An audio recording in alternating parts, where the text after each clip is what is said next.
এত সুন্দর যদি কেকের কালার হয় তাহলে আমরা প্রত্যেকেই কিন্তু এক পিস কেক খেতেই চাইবো, কারণ দেখতে এত লোভনীয় হয়েছে, নিশ্চয়ই খেতে খুবই অসাধারণ। সত্যিই কিন্তু অসাধারণ এই কেকের টেস্ট। বানিয়েছিলাম বানানা কেক। আমাদের সবার ঘরে কিন্তু প্রতিদিনই কলা থাকে, লাস্টের 2-1টা কলা কিন্তু বেশি পেকে গেলে আর খাওয়া হয় না, ফেলে রাখা হয় বা অনেক সময় ফেলেও দেওয়া হয়।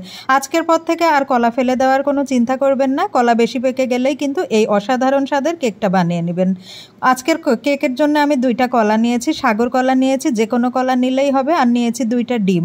কলা 2টা ম্যাশ করে নিব, ডিম 2টা এখানেই ফেটে নিব। এই কেক বানানোর জন্য ইলেকট্রিক বিটারের কোনোই প্রয়োজন নাই, হাত দিয়েই এটা সব কিছু করা যাবে, আর একই টেক্সচারই আসবে, ঠিক আমার কেকে যেমন টেক্সচার এসেছে। তো এই 2টা ভালোভাবে আমি মিক্সড করে নিয়ে এর ভিতরে অ্যাড করে দিব আমি হাফ কাপ চিনি। হাফ কাপ চিনি দিব না, হাফ কাপের কম দিব, কারণ এই কলার মিষ্টিতে হাফ কাপের কম চিনি যথেষ্ট, তবে আপনারা চাইলে হাফ কাপ চিনি দিতে পারেন, সমস্যা নাই। খুব ভালোভাবে মিশিয়ে নিয়ে আমি 1-2 বার শুধু এই পর্যায়ে বিটার ব্যবহার করব, 1-2 বার জাস্ট একটু ঘুরিয়ে নিব। তবে বিটার না ব্যবহার করলেও কিন্তু চলে, এই কেকটার টেক্সচার খুব সুন্দর এমনিতেই হয়, খুব মসৃণ হয় না, তাই বিটারের কোনো প্রয়োজন হয় না। এই তো আমি এটা রেডি করে নিয়েছি, এখন অন্য পাত্রে নিয়ে নিব, তার ভিতরে শুকনো উপকরণগুলো অ্যাড করে দিব।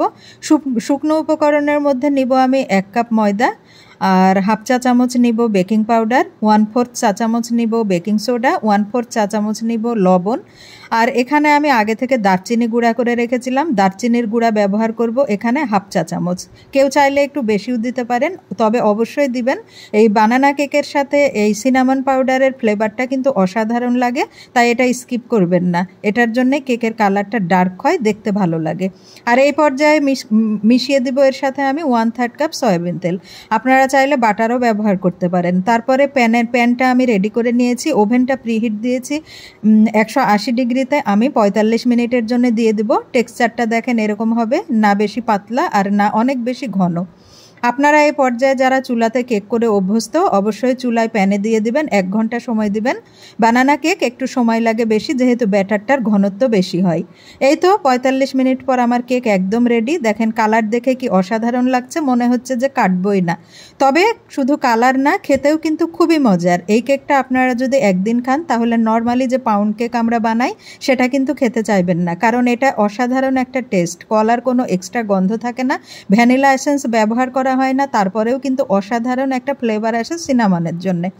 অসাধারণ টেস্টের, আপনারা অবশ্যই ট্রাই করবেন সন্ধ্যায় স্ন্যাক্সের জন্য বা বাচ্চাদের টিফিনের জন্য, কিন্তু খুবই ভালো হবে এটা। খুবই মজার ইউনিক একটা রেসিপি, আশা করি আপনাদেরও ভালো লাগবে। তো দেখা হবে নেক্সট কোনো ভিডিওতে। আশা করি আজকের ভিডিওটি আপনাদের ভালো লেগেছে, সাথেই থাকবেন। সবাই ভালো থাকবেন, আল্লাহ হাফেজ।